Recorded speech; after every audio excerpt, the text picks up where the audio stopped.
Hello students, ये आपका part 1 video इस चैप्टर का। पार्ट 1 वीडियो में आज हम लोग चैप्टर शुरू करने जा रहे हैं सांख्यिकीय आंकड़े और उनका प्रस्तुतिकरण, statistical data and their presentation. तो चलिए सबसे पहले बात कर लेते हैं कि सांख्यिकी होता क्या है। तो हम लोग यहाँ लिख सकते हैं कि सांख्यिकी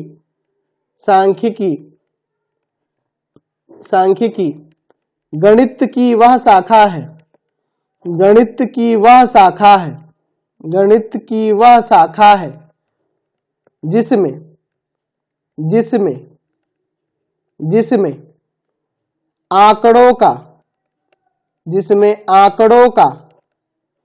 एकत्रीकरण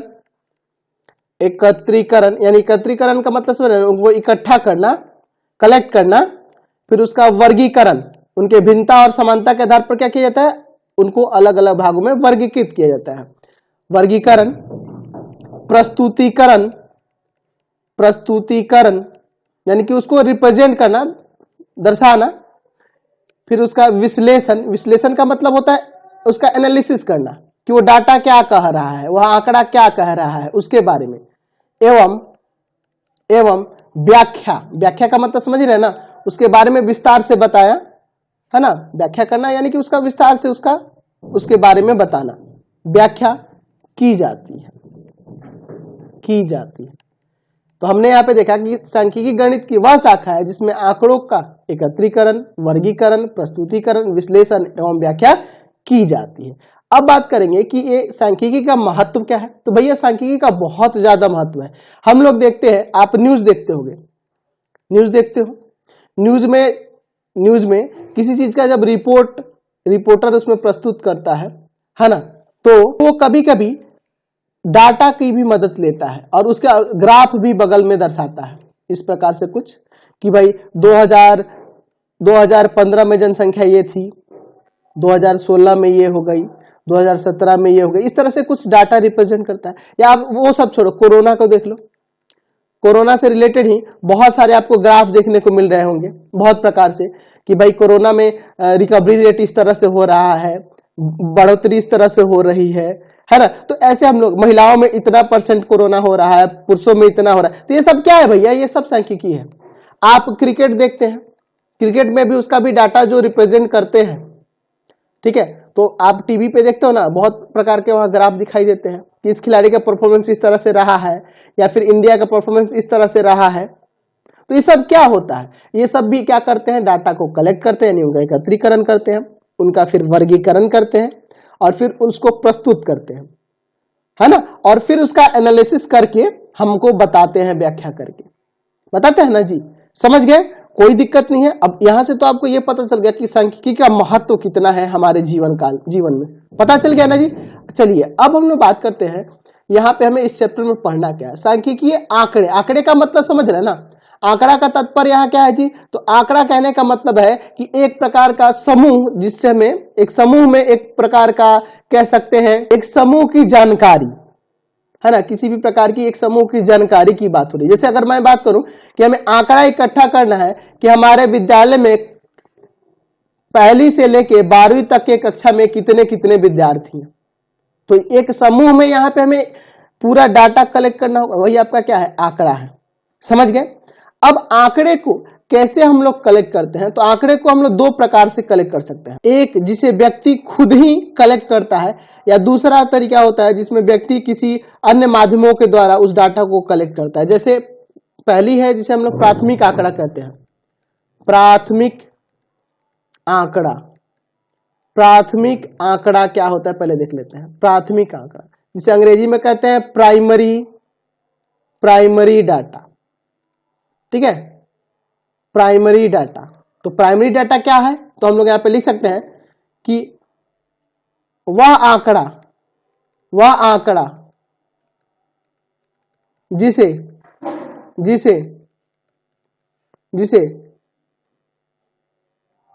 पर्यवेक्षक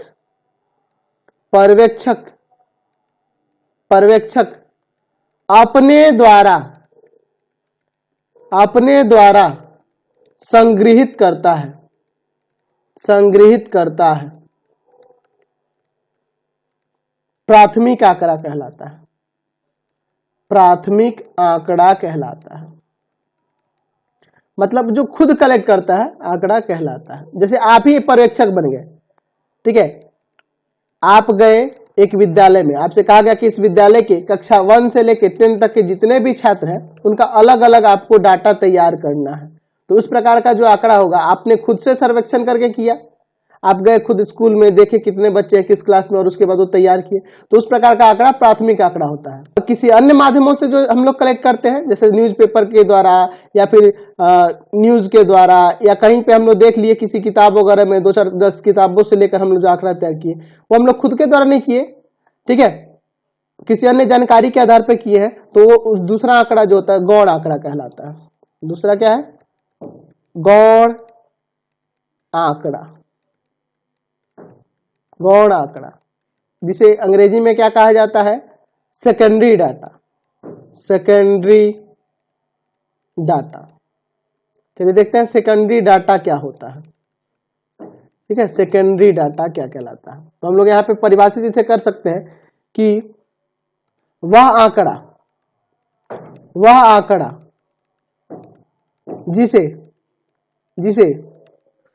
जिसे किसी अन्य जानकारी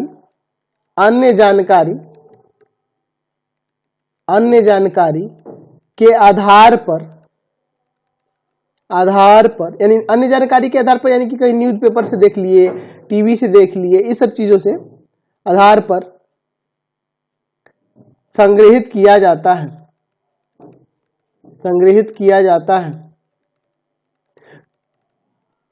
क्या कहलाता है? गौण आंकड़ा कहलाता है।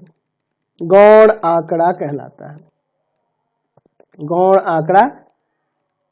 है। समझ गए? तो आंकड़े आपके दो प्रकार के हो सकते हैं। अब यहां पर हम लोग इन्हीं आंकड़ों को उनका प्रेजेंटेशन करने वाले हैं, है ना, उनको प्रस्तुत करने वाले। देख रहे हैं ना, सांख्यिकीय आंकड़े और उनका प्रस्तुतिकरण। चैप्टर के नाम से ही पता चल रहा है कि इन्हीं आंकड़ों को हम लोग प्रस्तुत करेंगे। तो आपके बुक में क्या किया होगा? आंकड़ा ये कहीं से इकट्ठा किया होगा, उसको वर्गीकृत करके हमारे बुक में दिया हुआ है, हम उसका प्रस्तुतिकरण करेंगे, फिर उसके बारे में उसका एनालिसिस करके उसकी व्याख्या भी करना सीखेंगे यहाँ पर, ठीक है। चलिए, एक और हमारा तीसरा प्रकार का भी आंकड़ा होता है जिसे हम लोग प्रतिदर्श या प्रतिनिधि आंकड़ा कहते हैं। वैसे तो इसका प्रयोग कम होता है, लेकिन इसको भी जान लेना जरूरी है आपके लिए।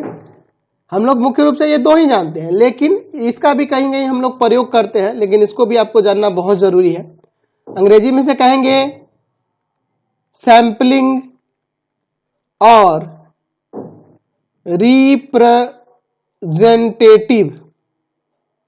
Representative data. ये कैसा आंकड़ा होता है? हम लोग क्या करते हैं, इस आंकड़े में क्या करते हैं, लिख सकते हैं कि वह आंकड़ा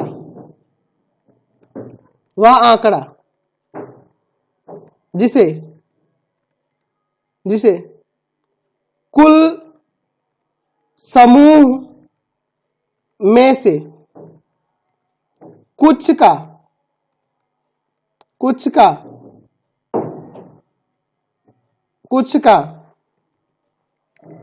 जांच कर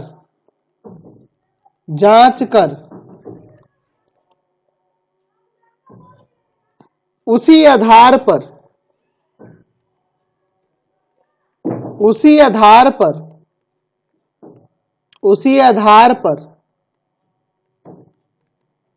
कुल समूह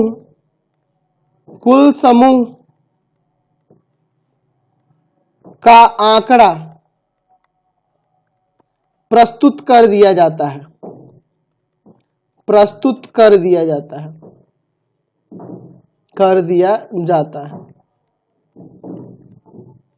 प्रतिदर्श आंकड़ा कहलाता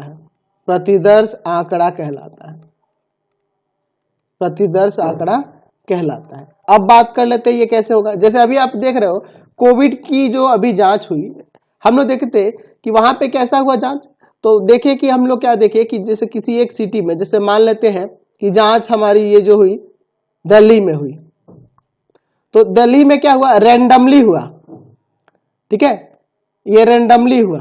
क्या किया गया, सबकी जांच नहीं हुई।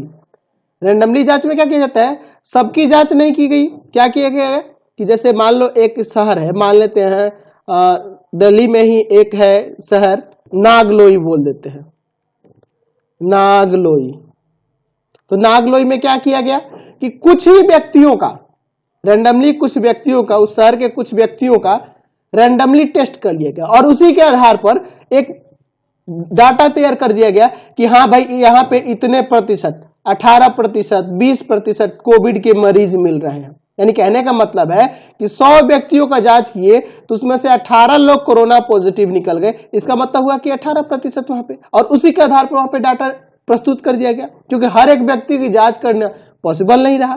तो इसी प्रकार का जो आंकड़ा हम लोग प्रस्तुत करते हैं ना, उसी को प्रतिदर्श या प्रतिनिधि आंकड़ा कहते हैं, जिसका प्रयोग हम लोग बहुत ही कम करते हैं। लेकिन ये प्राथमिक और गौण आंकड़ा के बारे पे ही हम लोग यहाँ ज्यादा ध्यान देने वाले हैं। चलिए अब हम लोग सांख्यिकी में कुछ मुख्य पद हैं जिनका प्रयोग हम लोग चैप्टर में करने वाले हैं, उनके बारे में जान लेते हैं। सबसे पहले बात करते हैं चर, अंग्रेजी में इसे कहते हैं वेरिएबल। तो जान लेते हैं कि वेरिएबल होता क्या है। तो यहाँ पे हम लोग इसे ऐसे परिभाषित कर सकते हैं कि चर एक पद है जिसे संख्यात्मक रूप में वर्णित और व्यक्त किया जा सकता है, व्यक्त किया जा सकता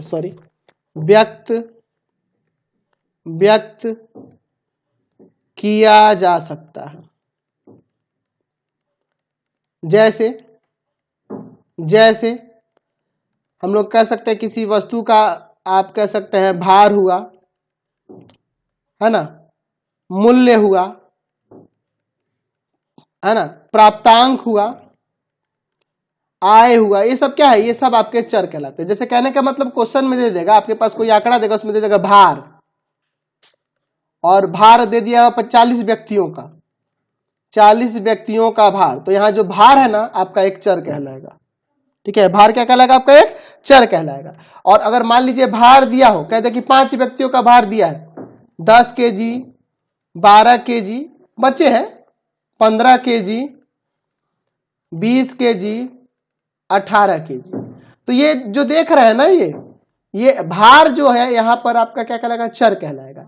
और ये जो दिए गए हैं मान, इनको चर मान कहेंगे। इसमें जो मान दिए गए इनको क्या कहेंगे, चर मान कहा जाता है। ठीक है, अब अगर हम लोग यहाँ चर की बात करें तो चर दो प्रकार के होते हैं। एक होता है संतत चर, संतत चर। ठीक है, अंग्रेजी में क्या कहेंगे, कंटिन्यूअस वेरिएबल, कंटिन्यूअस वेरिएबल। चलिए बात कर लेते हैं कि संतत चर होता क्या है। लिख सकते हैं कि वह चर जो परिसर विशेष में सभी संभव संख्यात्मक मान ग्रहण कर सके संतत चर कहलाता है, संतत चर कहलाता है। जैसे अगर मैं संतत चर की बात करूं तो एग्जांपल में हम लोग यहां देख सकते हैं, जैसे आपका भार हुआ ना, भार आपका एक संतत चर कहलाएगा। ऊंचाई हुई ना, ये आपकी संतत चर कहलाएगी। क्योंकि देखिए भार ऊंचाई जो भी है, अगर मान लीजिए किसी व्यक्ति की भार मानो 12.5 केजी हो सकता है, 12.8 केजी ये भी हो सकता है। तो ये सभी भी देख रहे हैं ना, वह चर जो परिसर विशेष के सभी संभव संख्यात्मक मान ग्रहण कर सके, यानी कि वह संख्यात्मक मान भिन्न भी हो सकता है। पॉइंट में आने का मतलब एक भिन्न के रूप में होगा, भिन्न भी हो सकता है या पूर्णांक भी हो सकता है, कोई दिक्कत। अगर 10 केजी भी लिखूं तो भी कोई दिक्कत नहीं है, 12.8 केजी लिखूं तब भी कोई दिक्कत नहीं, ये सब मान को ग्रहण कर सकता है। दैट मींस भार, ऊंचाई, ये सब क्या है, आपके संतत चर है। अब कहोगे कि सर दूसरा क्या होता है, तो दूसरा होता है आपका असंतत चर, असंतत चर। अंग्रेजी में कहा जाता है डिसकंटिन्यूअस, डिसकंटिन्यूअस वेरिएबल।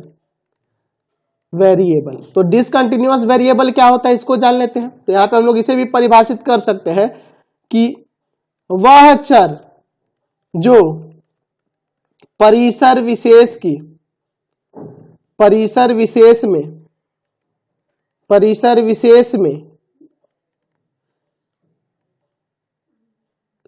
विशेष में सभी संभव मानों को ग्रहण नहीं कर सके एक असंगत या असंतत भी कह सकते हैं, असंतत या एक और नाम है इसका खंडित चर कहते हैं या कहलाता है। समझ गए? यानी कि जिसमें सिर्फ अगर मैं इसमें बात करूं, जैसे एग्जांपल लेता हूं, मैं चर की बात करता हूं, जैसे मैं यहां पे एग्जांपल लेता हूं कि परिवार में बच्चों की संख्या, तो इसमें सिर्फ क्या आएगा, बच्चों की संख्या क्या आएगा, तो एक पूर्णांक के रूप में ही होगा, धनात्मक पूर्णांक। अरे परिवार में बच्चा 0 हो सकता है, 1 हो सकता है, 2 हो सकता है, 3 हो सकता है, 4 हो सकता है, कोई पूर्णांक के रूप में होगा। कभी भी दशमलव में होगा, कहेंगे कि 12.2 बच्चे एक परिवार में, ऐसे तो होगा नहीं ना जी, है ना। या ये भी तो नहीं कहे ना एक परिवार में 4/7 बच्चे हैं, ये भी नहीं कह सकते हैं, नहीं कह सकते ना।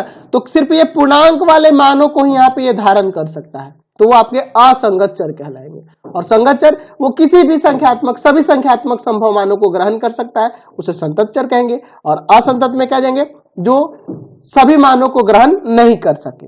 जैसे परिवार में बच्चों की संख्या, ये आपका असंतत। या लिख सकते हैं कि किसी भवन में कमरों की संख्या, तो एक भवन में कितने कितने कमरे हैं इसके बारे में बात करेंगे, तो यहां भी आपका ये असंगत चर में ही, असंतत चर में ही आएगा। समझ गए ना बात को? क्योंकि ये भी रूम जो होंगे, कमरे जो होंगे, 2, 4, 8, 10, 15, 20, 50 ऐसे करके होंगे संख्या में हो, ठीक है। तो ये केवल क्या करेंगे, पूर्णांक वाले मानों को ही ग्रहण कर सकते हैं, भिन्न को नहीं ग्रहण करते, तो वही आपके असंतत चर कहलाते हैं। और संतत चर जो सभी प्रकार के मानों को ग्रहण कर सके। चलिए अब हम लोग बात करेंगे यहाँ पे आंकड़ों के प्रदर्शन के रूप, form of representation of data. मतलब कि आपके पास कुछ आंकड़े हों और उनको हम लोग किस तरीके से प्रदर्शित कर सकते हैं उसके बारे में बात करते हैं। यहाँ पर हम लोग 2 तरीके की बात करेंगे। पहला जो तरीका है यथा प्राप्त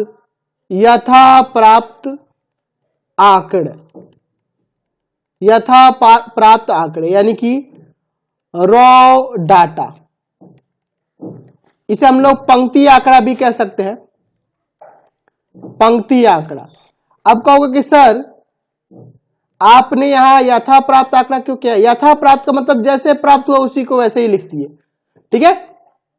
तो यथा प्राप्त आंकड़ा भी कह सकते हैं या पंक्ति आंकड़ा भी कह सकते हैं। तो इसमें क्या होता है, हम लोग मान लो हमारे कक्षा में 20 छात्र हैं, 20 छात्र है कक्षा में। हमने क्या किया, एक एक करके सबका वजन पूछा या उम्र पूछा। मैं अपनी कक्षा 9वीं के 20 छात्र हैं हमारी कक्षा में, और हमने क्या किया, एक एक करके सबका उम्र पूछा।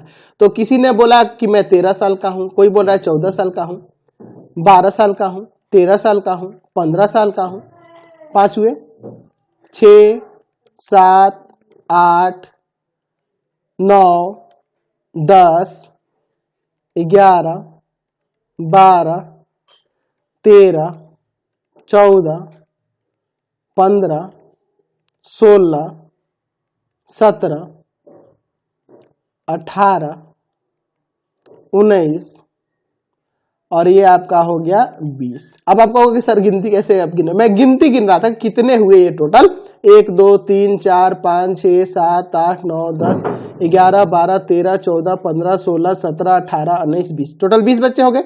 मैंने सबका उम्र पूछा और यहाँ पे लिख लिया।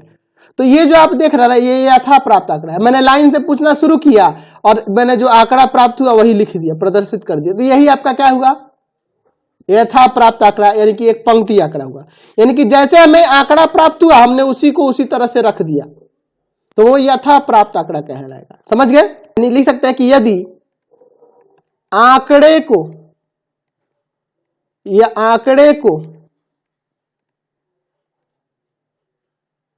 एकत्र कर उसी तरह रख दिया जाए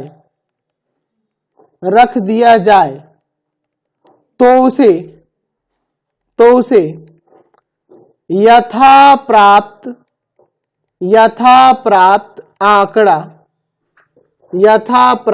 आंकड़ा कहते हैं। समझ गए? दूसरा जो हमारा प्रकार है उसे हम लोग कहते हैं विन्यस्त आंकड़ा या आंकड़े। विन्यस्त आंकड़े क्या होते हैं? उसे कहेंगे एरेड डाटा।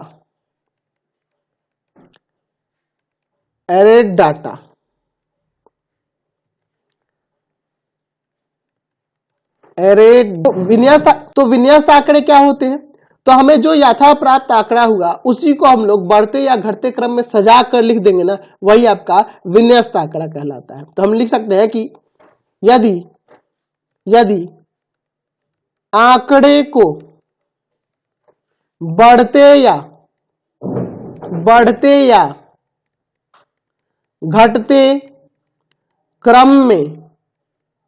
या घटते क्रम में व्यवस्थित करके लिखा जाए तो उसे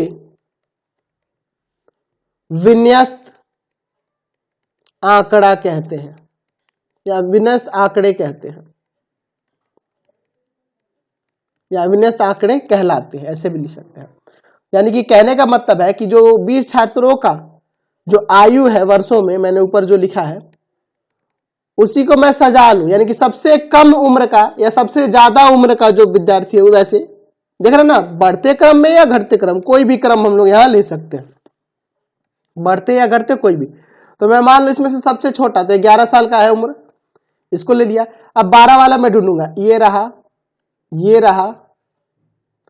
रहा 3 गो, 1 2 3 4 5 गो 12 साल के हैं, इनको सजा लिया मैंने। 13 साल वाले देखूंगा, 1 2 3 4 5, 1 2 3 4 5। 14 साल वाला 1 2 3 गो 14 साल के हैं। फिर हम लोग 15 साल वाले की बात करेंगे, 1 2 3 4। 15 साल वाले भी आपके कितने हो गए? 4 हो गए। 16 साल वाले देख लीजिए, 16 साल वाले 1 ही है। 17 साल वाला भी 1 ही है। 17 साल वाला भी क्या है? 1 ही है। हमने क्या किया कि ये जो आंकड़ा हमारे पास दिया था ना, इसी को, इस रॉ डाटा को ही मैंने क्या किया? सजा लिया। तो यही आपका क्या कहलाएगा? विन्यस्त आंकड़ा, एरेड डाटा कहलाएगा। समझ गए ना? तो बढ़ते क्रम में या घटते क्रम में सजा लेंगे, वही आपका विन्यस्त आंकड़ा कहलाएगा। चलिए अब एक और चीज यहां पे हम लोग बात कर लेते हैं कि बारंबारता क्या होता है। बारंबारता क्या होता है? अंग्रेजी में इसे कहते हैं फ्रीक्वेंसी। फ्रीक्वेंसी क्या कहलाता है? बारंबारता क्या कहलाती है? तो हम लोग ऐसे परिभाषित कर सकते हैं कि जो आपके पास आंकड़ा दिया गया ना, उसमें कोई चर मान कितना बार है, ठीक है, वही उसकी बारंबारता कहलाएगी। तो लिख सकते हैं कि किसी पद या चर मान की पुनरावृत्ति, पुनरावृत्तियों, पुनरावृत्ति मतलब उनका होता है रिपीटेशन, वो कितना बार आए हैं की संख्या, पुनरावृत्तियों की संख्या उस पद या चर मान की बारंबारता